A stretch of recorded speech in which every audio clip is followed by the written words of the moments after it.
안녕하세요. 이번 영상은 아담과 해와에 대해서 보겠습니다. 창세기에 기록된 하나님이 창조를 보는 시각은 다양합니다. 창세기 내용은 하나님이 구속의 섭리가 담겨져 있죠. 먼저 사람을 만드신 과정에 대해서 보겠습니다. 창세기 1장 26절 하나님이 가라사대 우리 형상을 따라 우리 모양대로 우리가 사람을 만들고 그로 바다의 고기와 공중의 새와 육족과 온 땅과 땅에 기는 모든 것을 다스리게 하자 하시고 하나님이 자기 형상 곧 하나님이 형상대로 사람을 만드시되 남자와 여자를 창조하시고 하나님이 자기 형상 곧 하나님이 형상대로 사람을 창조하시되 남자와 여자를 창조하시고 했으니까 어떤 사람들은 우리 형상 즉 복수의 하나님이 계신다고 하면서 남자 형상이 하나님과 여자 형상이 하나님이 있다고 주장을 합니다. 그래서 이 마지막 시대는 어머니 하나님을 믿어야 구원받는다고 주장하고 그 어머니는 이 마지막 시대 구원자로 오신 안성홍님께서 돌아가시기 전에 세워주신 거라고 주장을 하죠. 성경을 마음대로 해석을 하면은 저주를 받습니다. 선생님께서는 그런 가르침을 주신 적이 없을 뿐만 아니라 창세기에 나오는 이 내용에 대해서 진필러트와 육성설교와 진리책자를 통해서 자세하게 가르쳐 주셨습니다. 대표적으로 육성설교에서 우리 형상에 대해서 언급한 부분을 소개하겠습니다. 하나님이 형상, 완성품과 미완성품, 여자, 마귀, 언약. 여기서 선생님께서 우리 형상에 대해서 자세하게 설명을 해 주셨습니다. 하나님은 우리와 같은 육체를 입고 계신 형상일까요? 그럼 우리가 과연 하나님의 형상일까요? 요한복음 4장 24절에 보니까 하나님은 영이시니 했습니다. 골로새서 1장 15절에 보니까 그는 보이지 아니하시는 하나님이 형상이요 했죠. 하나님은 육체를 입고 계시지 않으십니다. 하나님은 육체를 입고 계시는 분이 아니시고 우리 눈으로 볼 수 있는 분도 아닙니다. 이 창세기의 내용은 하나님이 전지창조의 비밀이 담겨져 있습니다. 선생님께서는 진필로트 2권 65페이지에서 하나님이 나타나시는 때 여기에서 성삼위일체 하나님이 전지창조를 하시고 라고 설명을 해주셨어요. 그래서 창세기의 이 창조에 대한 기록은 성부와 성자와 성령, 성삼위일체의 하나님이 육조있는가 펼치시는 창조 사업을 말하는 것이고 그 창조는 현재도 진행 중에 있습니다. 그러면 우리가 이 에덴 동산이 주인공들에 대해서 한번 보겠습니다. 하나님께서 우리 하나님이 형상대로 하나님께서 창조하신 첫 번째 사람이죠. 아담과 하와. 이 아담과 하와에 대해서 우리는 다시 보겠습니다. 로마서 5장 14절 그러나 아담으로부터 모세까지 아담이 범죄와 같은 죄를 짓지 않은 자들 위에도 사망이 왕노릇하였나니 아담은 오실자의 표상이라. 아담은 오실자의 표상, 그리스도를 표상하는 인물이죠. 고린도후서 11장 3절 뱀이 그 간교로 이와를 미혹해 한 것 같이 너희 마음이 그리스도를 향하는 진실함과 깨끗함에서 떠나 부패할까 두려워하노라 했습니다. 이와 또 하와라고 하는데 이 해석이 논란이 있는 것이죠. 그러면 이 부분은 뒤에서 다시 설명을 하고 계시록 12장 9절 먼저 보겠습니다. 큰 용이 내어 쫓기니 옛뱀 곧 마귀라 하고 사단이라고 하는 온 천하를 꿰는 자라 땅에서 내어 쫓기니 그의 사자도 저와 함께 내어 쫓기니라. 이 용에 대해서는 사단이라고 하는데 일반 기독교에서도 대부분 그렇게 인정하는 부분이라서 특별히 논란이 없죠. 그러면 이제 논란이 하와가 과연 누구를 표상하는가 하는 문제를 볼 건데 천사세계에 오신 손님 책자에서 13장에서 이 내용을 자세하게 설명해 주셨습니다. 이 에덴 동산의 역사는 이 땅의 역사만이 아니라 하늘에 있었던 역사라고 설명을 해 주셨고 아담은 예수님을 표상하는 것이고 하와는 성도를 표상하는 것이고 뱀은 사단을 표상하는 것이라 했습니다. 그래서 이 6일 창조는 6천년의 구속 사업을 말하는 것이고 이 하와는 성도를 표상하는 것이라 했습니다. 그리고 이 아담과 하와의 관계는 천사세계에서 예수님과 천사들 관계, 이 세상에서 또 예수님과 성도들 관계를 보여준 것이라고 했죠.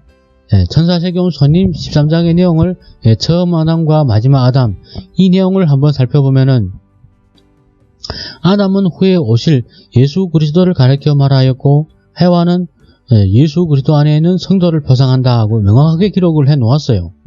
그리고 그 밑에 보게 되면은 인류 세계를 창조하시고 전 신이 세계에 있어서 예수 그리스도는 당신 수하했던 성도민들을 당신 몸과 같이 사랑하셨다.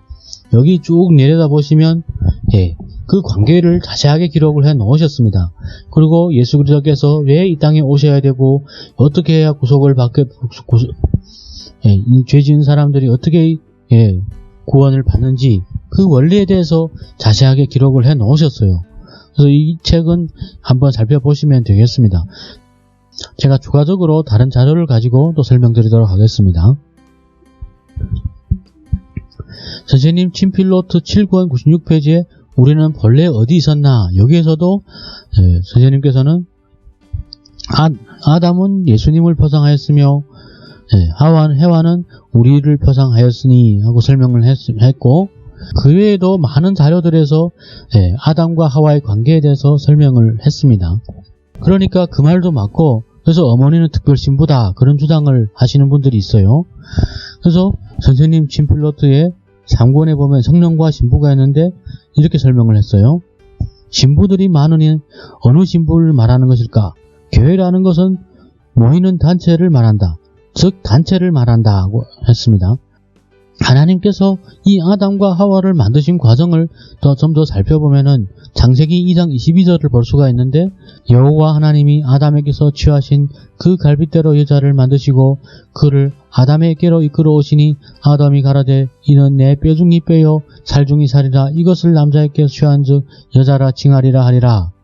이는 내 뼈중이 뼈요 살중이 살이라 했는데 이 말씀은 선생님께서 하나님이 비밀과 생명수생 완성품과 미완성품 편에서 이렇게 소개를 했습니다. 주님과 영원한 사랑을 계속하자면 아담이 갈빗뼈로 하와를 만드신 것 같이 예수님이 살과 피로 우리를 재창조하심으로 이는 내 뼈중이 뼈요 살중이 살이라 하심같이 6천년이 긴 세월을 거쳐서 죄와 사망 속에서 당신이 살과 피로 구원하심으로 완성품을 만들어 영원한 당신의 몸과 같이 지질 줄 모르는 사랑으로 사랑하시려고 구속의 경륜을 세우신 것이라 했습니다. 아담이 갈빗뼈로 하와를 만드신 것은 우리가 예수님이 살과 피로 재창조 받음으로써 완성품이 되어가는 것을 말하는 것입니다. 그래서 지금 현재가 우리가 완성품이 아닙니다. 우리는 눈에는 눈물도 날 때도 있고 아프기도 하고 춥기도 하기 때문에 완성품은 아니죠. 전지전능하신 하나님께서 그럼 처음부터 완성품을 만들지 않고 이렇게 번거로운 구속사업을 펼치신 이유가 무엇일까요? 하나님은 완전 무결한 로봇도 만들 수 있다고 했습니다. 그렇게 창조하신다면 그는 하나님이 사랑도 없고 또 사랑을 할 수도 없다고 했어요. 그래서 하나님께서는 에베소 1장 4절에 보니까 창세전에 그리스도 안에서 우리를 택하셨고 죄를 짓고 죽게 되고 범죄할 것도 다 예정되어 있다고 했습니다. 그리스도가 육체로 오셔서 십자가에서 그 모진 고통을 감당하시면서 운명하실 것도 예정되어 있습니다. 6천년의 세월 동안 성부와 성자와 성령의 역사를 통해서 완성한 창조물을 만들어지는 그 과정을 보여주신 것입니다. 우리는 예수님이 살과 피가 없이는 완성품이 되어갈 수가 없어요. 그 과정은 절기를 통해서 보여주셨죠. 출애굽기 12장 12절에 보니까 6월절 규례를 주셨고 이 6월절은 우리를 죄악 세상에서 인도하려고 하나님이 구속의 인을 받게 하는 것이고 또 레위기 16장 20절에 보니까 대속죄일 규례를 주셨어요. 이 대속죄일은 죄를 사단에게 넘겨줌으로써 우리가 영생에 이르게 되는 것이죠. 로마서 6장 23절에 보니까 죄의 삭은 사망이요 했는데 그 죄를 우리가 사단에게 넘겨줬으니까 우리가 죄가 없어지니까 영생에 이르게 되는 것입니다. 하와가 산자의 어미가 된 문제랑 신부가 생명수를 주는 문제를 들고 나옵니다. 생명수는 어디서 흐른다고 했냐면 예루살렘에서 흐른다고 했습니다. 예루살렘은 어디냐면 절기 지키는 곳이 예루살렘이고 시온이죠. 하나님이 절기 지키는 교회에서 생명수가 흐르고 또 다시 말하면 그리스도와 연합한 교회에서 생명수가 흐르는 것입니다. 영상은 여기서 마치겠습니다. 좀 더 자세한 내용은 홈페이지나 유튜브나 또 방문하셔서 살펴보시기 바랍니다. 진리의 문은 언제든지 열려 있습니다. 시청해주셔서 감사합니다.